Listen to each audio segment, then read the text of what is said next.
Αγαπητοί φίλοι και φίλες, σας χαιρετώ και σας καλωσορίζω στο κανάλι μας. Μας έχετε γνωρίσει μέσα από τα διάφορα βίντεο μας, μέσα από τις συνταγές της Ελίζας και τώρα θέλω να σας δώσω ακόμα μια πτυχή της δραστηριότητάς μας. Στα 45 μου χρόνια είχα ανακοινώσει στα 3 μου παιδιά ότι στα 50 μου θα έγραφα ένα βιβλίο. Οπότε ο μεγάλος μου γιος ο Αντώνης μου είπε και γιατί δεν το γράφεις τώρα. Σκέφτηκα ότι είχε δίκαιο. Κανείς δεν μου εγγυόταν ότι στα 50 μου θα ήμουν καλά για να γράψω ένα βιβλίο. Έτσι από τα 45 μου το 1999 άρχισα να γράφω το βιβλίο που τώρα αποφάσισα να το δημοσιεύσω υπό μορφή βίντεο. Θα σας το δώσω σε μικρά βιντεάκια και ελπίζω να σας προβληματίσει, διότι το βιβλίο είναι γραμμένο ακριβώς για να προβληματίσει και να συμβάλλει ασφαλώς στην βελτίωση. Το βιβλίο, παρόλο που γράφτηκε πριν 20 χρόνια, πιστεύω ακράδαντα ότι είναι ακόμα επίκαιρο και θα είναι διαχρονικό. Πάμε λοιπόν με το πρώτο μας κεφάλαιο, που είναι η απελευθέρωσή μας. Η απελευθέρωση του μυαλού μας ασφαλώς. Φίλοι μας, πιστεύω ότι όλοι θα συμφωνούσαμε ότι η ελευθερία είναι υπέρτατον αγαθό. Πώς θα βοηθήσουμε όμως τα παιδιά μας να γίνουν ελεύθεροι άνθρωποι, αν εμείς δεν είμαστε πραγματικά ελεύθερα σκεπτόμενοι? Πόσο ελεύθεροι μπορεί να είμαστε και πόσες από τις ιδέες και απόψεις μας είναι πραγματικά δικές μας? Όταν από παιδάκια καλουπωνόμαστε και μεγαλώνουμε μέσα στη μονόπλευρη προπαγάνδα, με συγκεκριμένα λάβαρα, χρώματα, συνθήματα, τραγούδια και μέσα στην πρόσωπολατρία. Όλοι σχεδόν εξυμνούμε την αλήθεια και τα αγαθά της ελευθερίας. Πόσοι όμως δεν αρκούμαστε με ό,τι μας σερβίρουν? Πόσον ελεύθερα εξετάζουμε και επιλέγουμε τα όσα αγοράζουμε? Πόσοι και πόσον αντιστεκόμαστε στην άμεση αλλά και στην ύπουλη, καλά καμουφλαρισμένη διαφήμιση? Πόσοι από εμάς δεν ζούμε στα πάθη, στις εξαρτήσεις, στους φανατισμούς ή στη σκιά πνευματική σκλαβιά κάποιου καθοδηγητή? Πόσοι μπαίνουμε στη βάσανο να αναζητήσουμε σε βάθος την αλήθεια για όσα τουλάχιστον επηρεάζουν σημαντικά τη ζωή μας? Στην εφηβεία μας όλοι σχεδόν κάναμε κάποια επανάσταση, αναρωτηθήκαμε και αναθεωρήσαμε τότε πολλά από αυτά που μας είχαν φυτέψει. Οι πλήστοι όμως, χωρίς να το αντιλαμβανόμαστε, εξακολουθούμε να σκεφτόμαστε και να ενεργούμε λίγο έως πολύ μέσα στην προκατάληψη και μέσα σε καλούπια. Φαίνεται ότι η μεγάλη πλειοψηφία εξακολουθεί ακόμα και σήμερα με αγνότητα, καλόπιστα και αβασάνιστα να δέχεται ακόμη και αντιφατικά μηνύματα, παρόλο που η παραπλάνηση επιτυχάνεται και όταν απλά αποκρύβεται μέρος της αλήθειας. Ακόμη και οι πλήστοι από αυτούς που μπαίνουμε στη διαδικασία να αναζητούμε την αλήθεια πίσω από τις λέξεις και τις εικόνες που μας σερβίρουν, συχνά επαναπαυόμαστε μόλις γνωρίσουμε ένα μικρό μέρος της αλήθειας.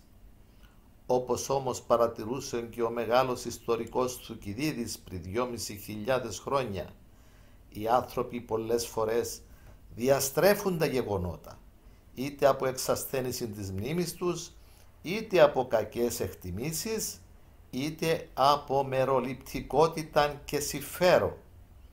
Τελευταία, αποκαλύφθηκαν πλαστές ειδήσεις και πλαστά ρεπορτάζ σε αμερικάνικα, γερμανικά και άλλα τηλεοπτικά κανάλια, πράγμα που δείχνει ότι δεν πρέπει να καταβροχθίζουμε αβασάνιστα ακόμα και εικόνες που μας σερβίρουν. Σήμερα οι επικοινωνιολόγοι τα καταφέρνουν να παραπλανούν ακόμη και χωρίς να λένε ψέματα.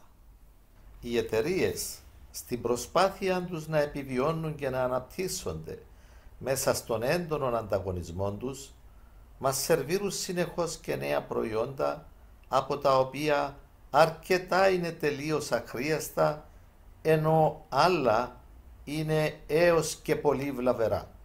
Στην προσπάθειά τους να μας πουλήσουν τα πάντα, μετέτρεψαν τα τμήματα πωλήσεως τους σε τμήματα κανονικής πλύσης εγκεφάλου. Πείθουν τη συντριπτική πλειοψηφία ότι τα προϊόντα τους είναι ωφέλιμα έως απαραίτητα.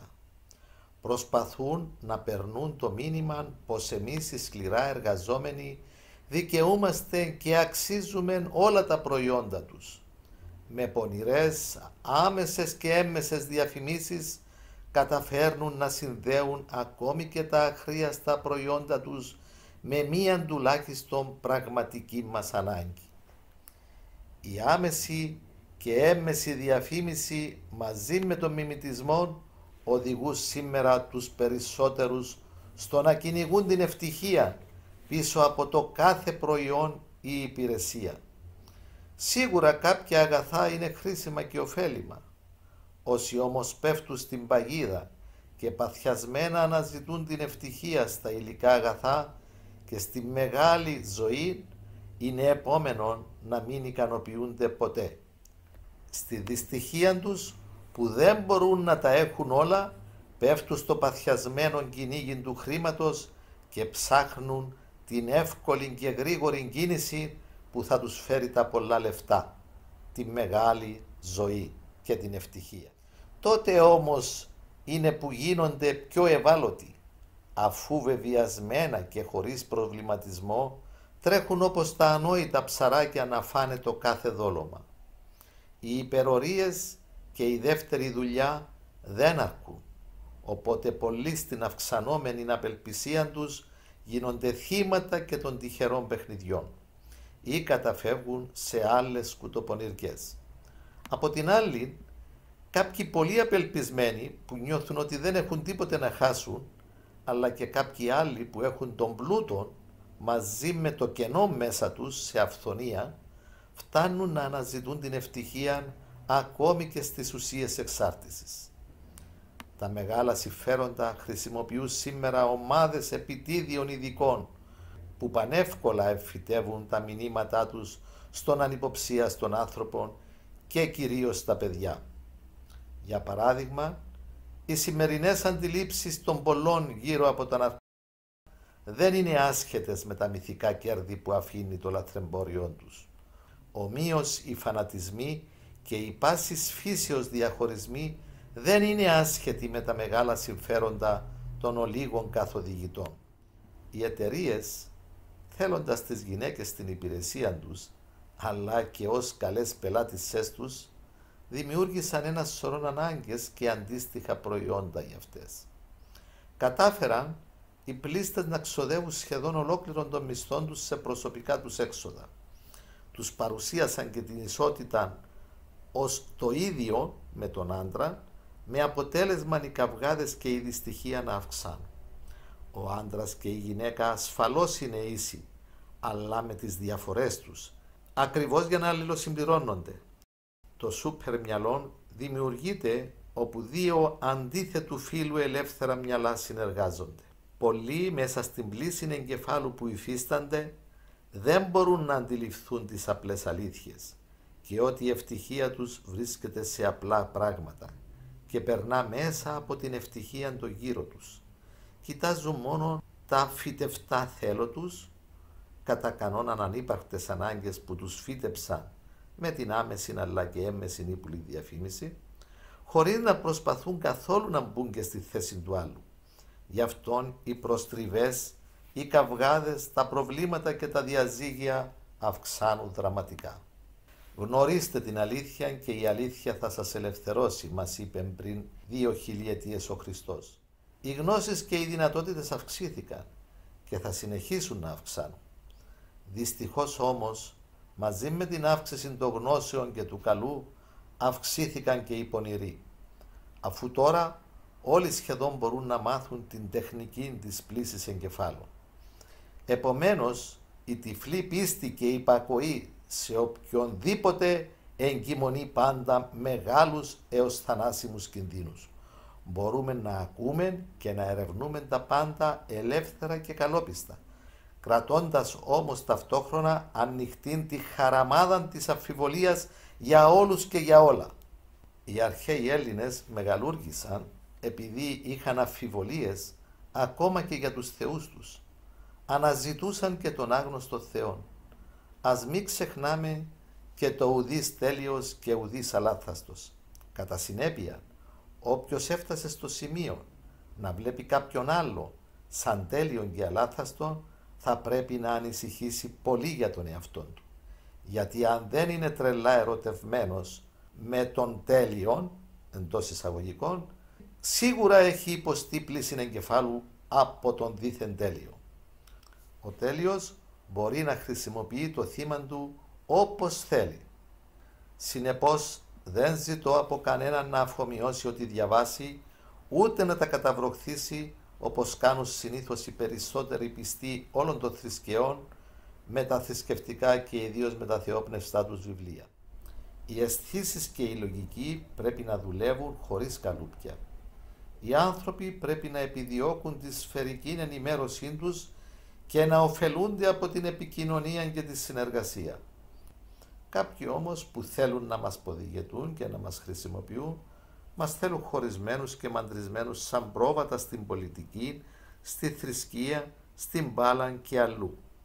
Καλλιεργούν τους φανατισμούς για να μας ευνουχίζουν, πετυχαίνοντας ταυτόχρονα το διέρη και βασίλευε. Εκμεταλλεύονται αδυναμίες και συμφέροντα, τις έμφυτες ορμές και ανάγκες μας και χρησιμοποιώντας χρώματα, εικόνες, ήχους, λέξεις, φράσεις, μηνύματα, συνθήματα, ιδέες, τη δύναμη της επανάληψης και όχι μόνο, επιδιώκουν τη φυλάκιση του νου μας και το καλούπομα της σκέψης μας. Μας θέλουν τυφλά όργανά τους, να τους εμπιστευόμαστε απόλυτα, να καταβροχθίζουμε άσκεφτα ό,τι μας σερβίρουν και ταυτόχρονα να απορρίπτουμε χωρίς προβληματισμό κάθε τι που αντιστρατεύεται τα συμφέροντά τους.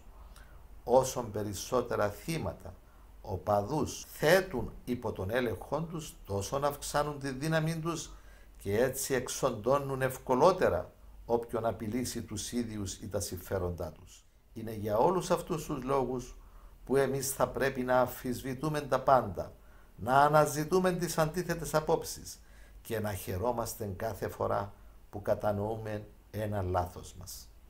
Δυστυχώς, ενώ συνήθως εύκολα διαπιστώνουμε τα λάθη, την εξάρτηση και τον φανατισμό των άλλων, σπάνια τα αντιλαμβανόμαστε όταν πρόκειται για τον εαυτό μας. Ο Σωκράτης προέτρεπε να εξετάζουμε τα θέματα εξ αρχής, χωρίς προκαταλήψεις, σαν να μην γνωρίζουμε τίποτε γι' αυτά. Σίγουρα μια προκατάληπτη επανεξέταση των απόψεών μας, που θα τις βλέπαμε και από τις θέσεις των άλλων, θα βοηθούσε στην απελευθέρωση του νου μας. Επειδή όμως πάντα θα υπάρχει ο κίνδυνος να μην φύγουμε ποτέ εξ ολοκλήρου από τις προκαταλήψεις μας και πάντα θα υπάρχει η πιθανότητα να μην βλέπουμε κάποιους παράγοντες και κάποια πράγματα, καλό θα ήταν να υποστηρίζουμε τις απόψεις μας, αλλά να μην είμαστε ποτέ απόλυτοι. Όπως όμως μας είπε και ο Ηράκλειτος, τα πάντα ρί και ουδέν μένει. Πολλές φορές στη μακραίωνη ιστορία του ανθρώπου άλλαξαν θέση το λάθος με το ορθό και όπως είναι φυσικό, τώρα που σχεδόν τα πάντα δεν ρέουν απλώς αλλά τρέχουν με ηλικιώδεις ταχύτητες, είναι επόμενο, είτε το θέλουν κάποιοι είτε όχι, να ακολουθούν πολλές αλλαγές και με πιο έντονους ρυθμούς. Επειδή όμως κάθε αλλαγή δεν είναι παντού και πάντοτε ωφέλιμη, δεν πρέπει να κινούμαστε προς αυτές με άσκευτο μιμητισμό, αλλά μετά από σοβαρή, σφαιρική και απροκατάληπτη μελέτη του βραχυπρόθεσμου, μέσοπρόθεσμου και μακροπρόθεσμου ωφέλους παύλα κόστους. Ο τίτλος του επόμενου κεφαλαίου είναι «Παιδιά και παιδαγωγή».